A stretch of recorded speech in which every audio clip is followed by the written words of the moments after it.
자, 대체적으로 미국의 월가의 사기꾼들은 미국의 경제 성장이 너무나 좋아가지고 지금 미국의 채권 금리가 높아도 문제될 게 없다. 그래서 중립금리 수준이 이제 기준을 높여야 된다. 이게 뉴노멀이다.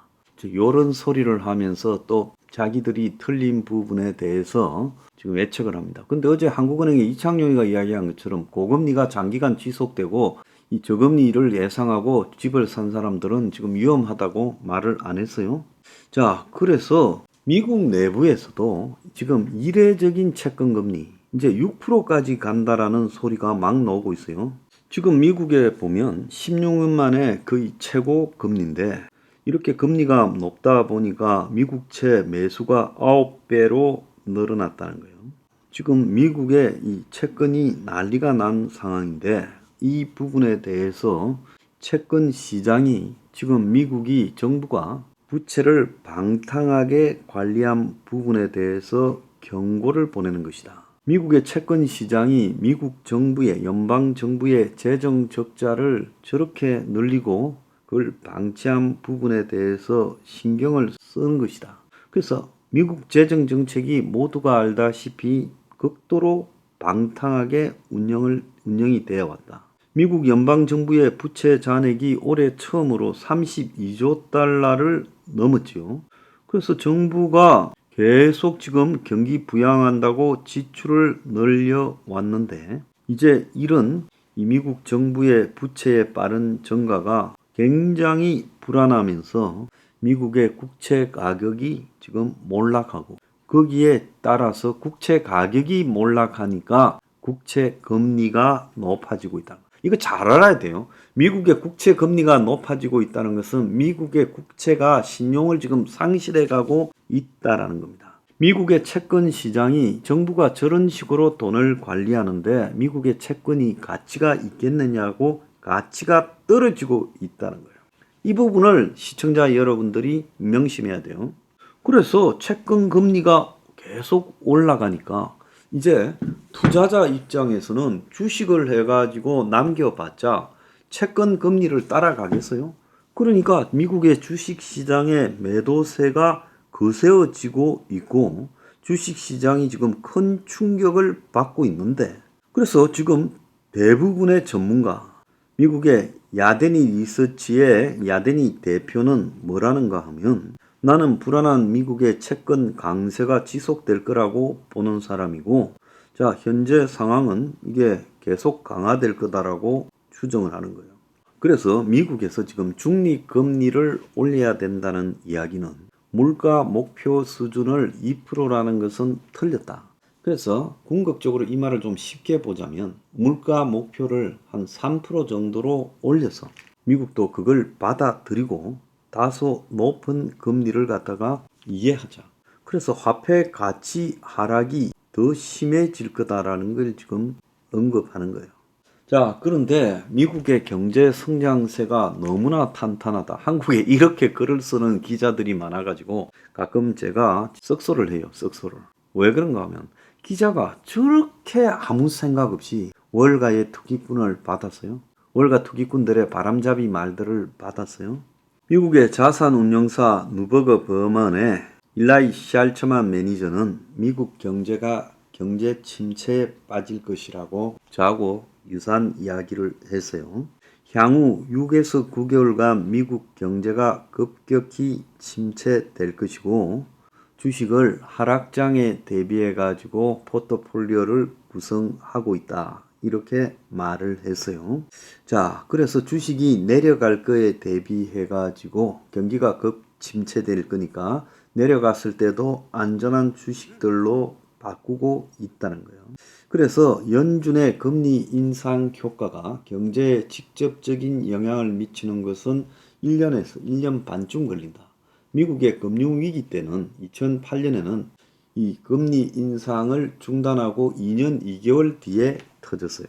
그래서 이 시차가 있는데 이 시차가 올 연말쯤 이제 계속될 거다.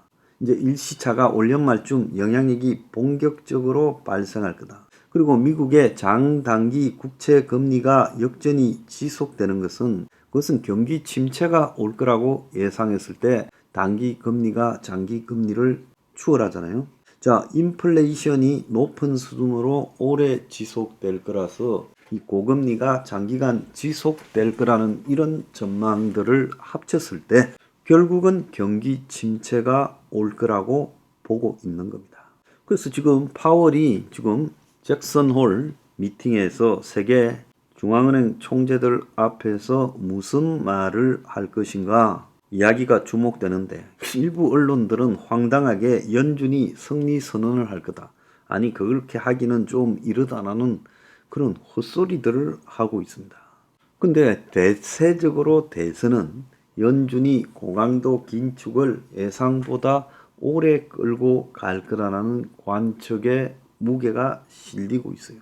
그래서 이번에도 연준이 결국은 이 높은 수준의 금리가 지속될 수밖에 없고 이런 것을 상당히 좀 받아들여야 될 거다라고 지금 말할 수 있다는 거예요.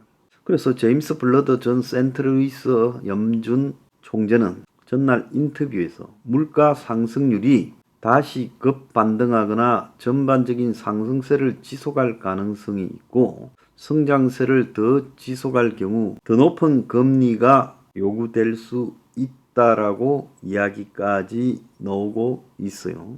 결국은 적당히 말을 하겠지만 결국은 금리가 조만간에 내려가기는 어렵다라고 하고 높은 금리 수준을 당분간 감수해야 된다라는 이야기를 할 가능성이 높다라는 겁니다.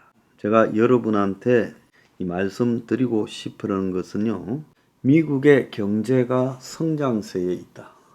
지금 중국이 저 모양이고 유럽이 저 모양인데 미국의 경제가 성장세에 있다라 이건 전부 소설입니다. 미국의 통계가 워낙 개판이에요.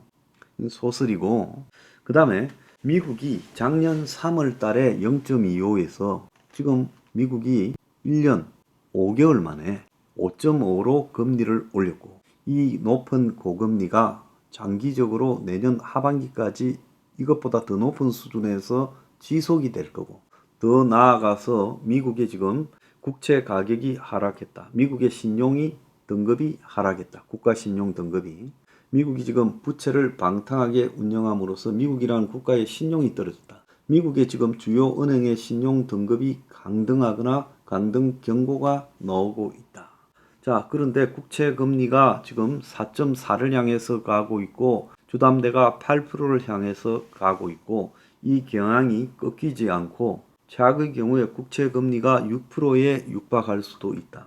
매우 이상한 현상이 지속되고 있다는 겁니다. 이런 현상들을 감안할 때 미국의 인플레도 생각보다 더 갈 거고 이 인플레가 끝나는 거는요. 중국발 경제 금융위기와 미국의 경기 침체가 합쳐서 복합위기 퍼펙트 스톰으로 터지고 그래서 미국에서 이 침체의 충격이 대공황적으로 나타날 때 디플레이션으로 전환될 것이다 라고 저는 그렇게 보고 있습니다.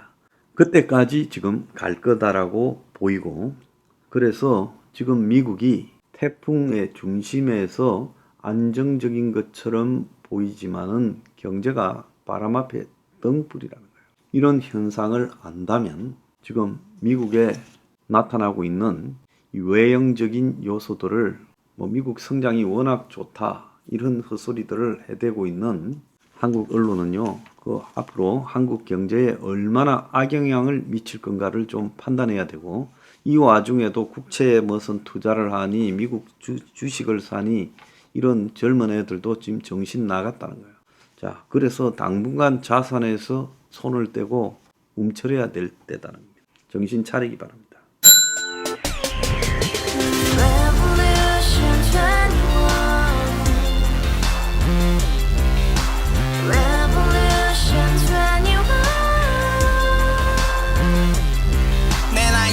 월세 30 코인빚만 300 서울에 온지 벌써 10년 아둥바둥 버텼지만 여전히 난 반지 하에 제왕 곰팡이 연문제약 내 브랜 깡통망통 완전히 폭망 구시원 창문만큼 작아진 내 꿈 연애 결혼 내 집 모든 게 헛꿈 1년 전 떠난 여친 울며 말했지 같이 살자 평생 가본 게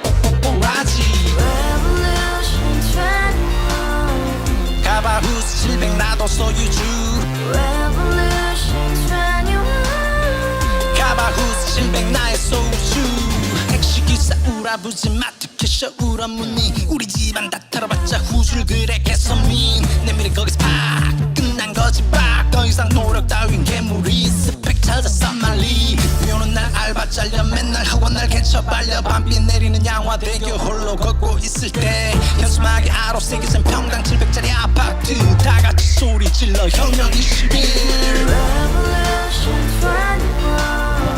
21 가바후스 700 나도 소유주 Revolution 21 가바후스 700 나의 소주 You and I, we live together in the house. Brand new day, and your dream had just begun. Revolution 21, only open happiness. 너의 곁에 내가 영원히 지금까지 정치인들 입만 열면 찝찝찝 개소리 멍멍멍 쳤다 하면 뻥 잘난 부모 많아 잘난 학교 나오면 뭐 하나 우동살이 꽉 찬 대가리 깡통 소리 텅텅 저 푸른 조원이의 그림 같은 집을 짓고 평상 4천 팔면 뭐해 평생 살 수 없는 집